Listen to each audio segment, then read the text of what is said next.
que o My Little Pony, um desenho infantil super inocente, e a FedEx, uma gigante das entregas, têm em comum?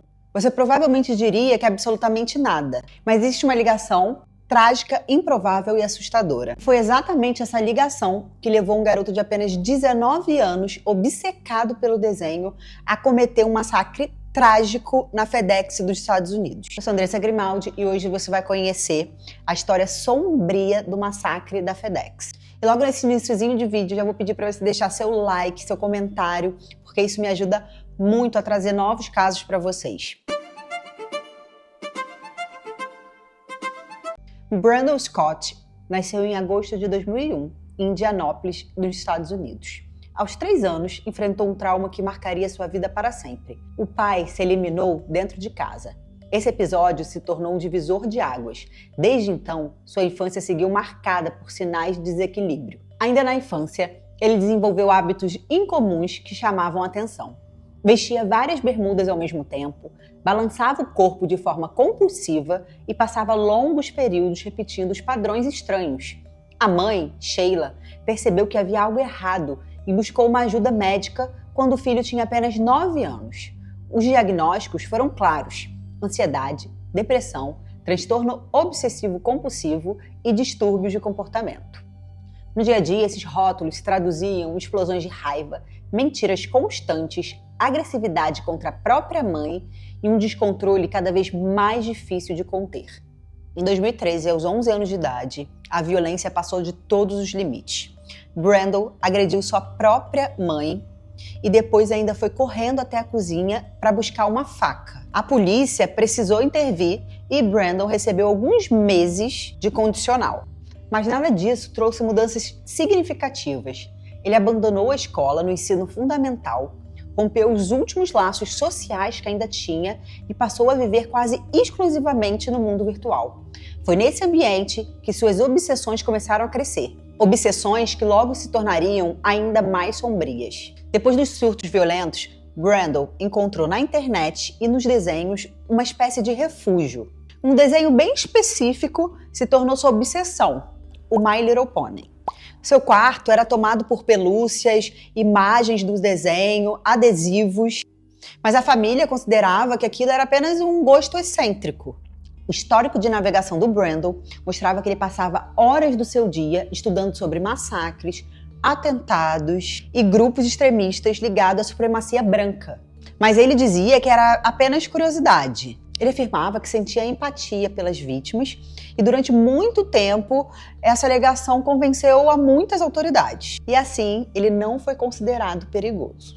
Mas na verdade, ele estava alimentando violência dentro de si. Em 2020, aos 18 anos, o interesse por armas se tornou explícito. Brandon tentou comprar munição em uma loja, mas por sorte, naquele dia o estoque estava zerado. Então acabou comprando apenas uma arma.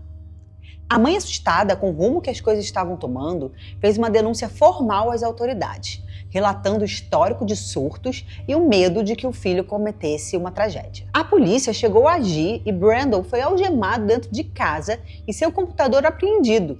Ele ficou super nervoso, querendo evitar que os policiais acessassem seu computador. Os policiais encontraram material perturbador, imagens gráficas e visitas constantes a sites extremistas. Ele foi levado a um hospital psiquiátrico, mas de forma inacreditável, permaneceu lá por apenas 24 horas. Negou problemas mentais e foi liberado sem nenhuma avaliação profunda. A arma que ele havia comprado chegou a ser confiscada, mas a vigilância parou aí mesmo. Em 2020, depois de ser liberado pelo hospital e ter sua arma devolvida, Brandon parecia estar normal, levando uma vida super comum. Ele inclusive conseguiu um emprego na FedEx. Se mudou e começou a morar sozinho. E pela primeira vez em anos, ele parecia estar levando uma vida normal. No ambiente de trabalho, ele era considerado até sociável. Para quem olhava de fora, ele era um menino comum. Mas aos poucos, Brandon foi faltando no emprego, sem nenhum tipo de explicação lógica. As faltas foram só se acumulando e em 2020 ele foi demitido.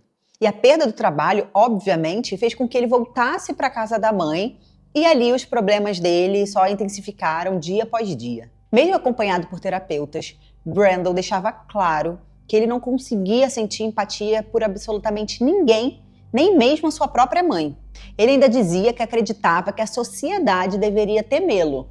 E essas declarações foram registradas em relatórios, só que ninguém fez absolutamente nada. Paralelo a isso, ele continuava comprando munição, arma, acessórios e, obviamente, ele sempre personalizava com os adesivos do My Little Pony. E em 2021, Brandon já estava completamente consumido por esse isolamento, estava altamente frustrado e obsessivo. E foi exatamente nesse ponto que a contagem regressiva para a tragédia teve início. Na noite de 15 de abril de 2021, Brandon deixou a casa da sua mãe, onde ele estava morando, com uma arma cheia de adesivos do My Little Pony. Era pouco antes das 11 horas da noite, quando Brandon estacionou o seu carro em frente a uma das unidades da FedEx de Indianápolis, no mesmo lugar onde ele havia trabalhado alguns meses antes e da onde ele foi demitido. Ele entrou no prédio com muita facilidade e assim que ele entrou no saguão, ele começou a atirar em todo mundo que estava à sua vista.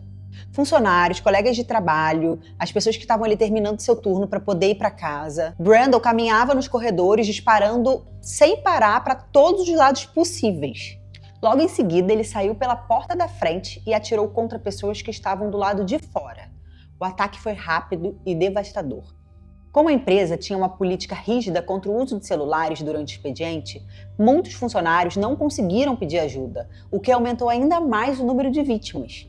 Muitas ligações de emergências começaram a ser feitas para a polícia, com pessoas desesperadas. Muitos acreditavam que era mais de um atirador. A polícia chegou em questão de minutos. Em pouco tempo, mais de 100 policiais estavam no local, mas antes que entendessem onde o atirador estava, Brandon se finalizou. 8 pessoas perderam a vida, várias ficaram feridas e dezenas ficaram marcadas para sempre. Pouco antes do ataque, Brandon havia publicado uma mensagem nas redes sociais. Essa mensagem dizia que ele esperava ficar com a Applejack após a morte, que é uma das personagens do My Little Pony. Para ele, a vida não tinha sentido sem a personagem fictícia. O massacre da FedEx entrou para a lista dos massacres mais sangrentos dos Estados Unidos em 2021. Me conta aqui nos comentários o que vocês acharam do caso, vocês já conheciam esse caso? E se você chegou até aqui, já deixa seu like, deixa seu comentário, porque isso vai me ajudar muito. A gente se vê no próximo caso e tchau!